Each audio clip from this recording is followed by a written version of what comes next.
आप सभी को जय मसीह की द बाइबल पोर्शन में आपका स्वागत है। हमारा आज का वचन है आमोस की पुस्तक 5वां अध्याय। हे इस्राएल के घराने, इस विलाप के गीत के वचन सुन जो मैं तुम्हारे विषय में कहता हूँ। इस्राएल की कुमारी कन्या गिर गई और फिर उठ न सकेगी।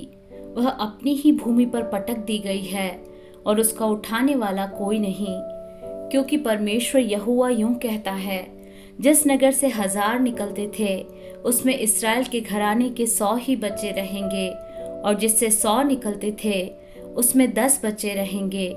यहोवा इस्राएल के घराने से यूं कहता है, मेरी खोज में लगो तब जीवित रहोगे। बेतेल की खोज में न लगो, न गिलगाल में प्रवेश करो और न बेरशेबा को जाओ, क्योंकि गिलगाल निश्चय बंधुआई में जाएगा और बेतेल सूना पड़ेगा। यहोवा की खोज करो तब जीवित रहोगे, नहीं तो वह यूसुफ के घराने पर आग के समान भड़केगा और वह उसे भस्म करेगी, और बेतेल में कोई उसका बुझाने वाला न होगा। हे न्याय के बिगाड़ने वालों और धर्म को मिट्टी में मिलाने वालों, जो कचपचिया और मृगशिरा का बनाने वाला है, जो घोर अंधकार को भोर का प्रकाश बनाता है, जो दिन को अंधकार करके रात बना देता है और समुद्र का जल स्थल के ऊपर बहा देता है, उसका नाम यहोवा है। वह तुरंत ही बलवंत का विनाश कर देता और गढ़ का भी सत्यानाश करता है। जो सभा में उलाहना देता है उससे वे बैर रखते हैं और खरी बात बोलने वाले से घृणा करते हैं।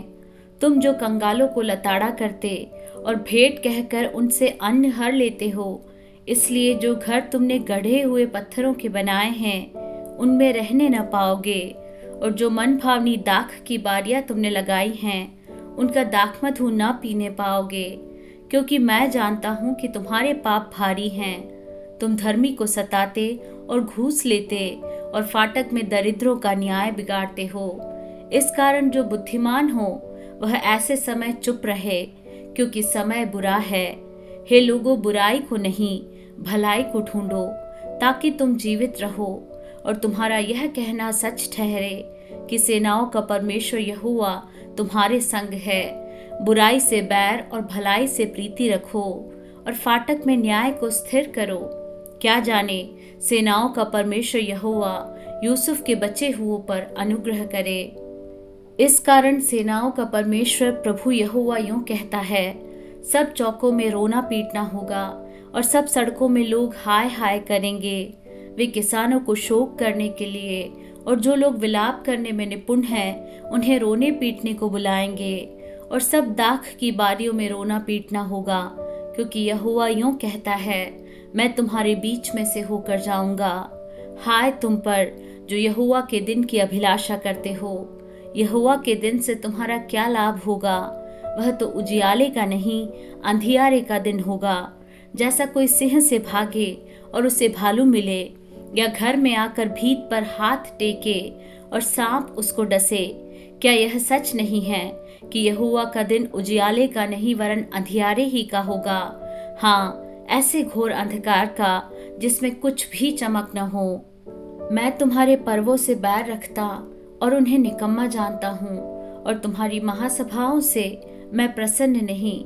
चाहे तुम मेरे लिए होम बलि और अन्न बलि चढ़ाओ तो भी मैं प्रसन्न न होऊंगा, और तुम्हारे पाले हुए पशुओं के मेल बलियों की ओर न ताकूंगा। अपने गीतों का कोलाहल मुझसे दूर करो। तुम्हारी सारंगियों का सुर मैं न सुनूंगा, परंतु न्याय को नदी के समान और धर्म को महानद के समान बहने दो। हे इस्राएल के घराने, तुम जंगल में 40 वर्ष तक पशु बलि और अन्न बलि क्या मुझी को चढ़ाते रहे? नहीं, तुम तो अपने राजा का तंबू और अपनी मूर्तों का चरण पीठ और अपने देवता का तारा लिए फिरते रहे। इस कारण मैं तुमको दमिश्क के उस पार बंधुआई में कर दूंगा। सेनाओं के परमेश्वर यहोवा का यही वचन है।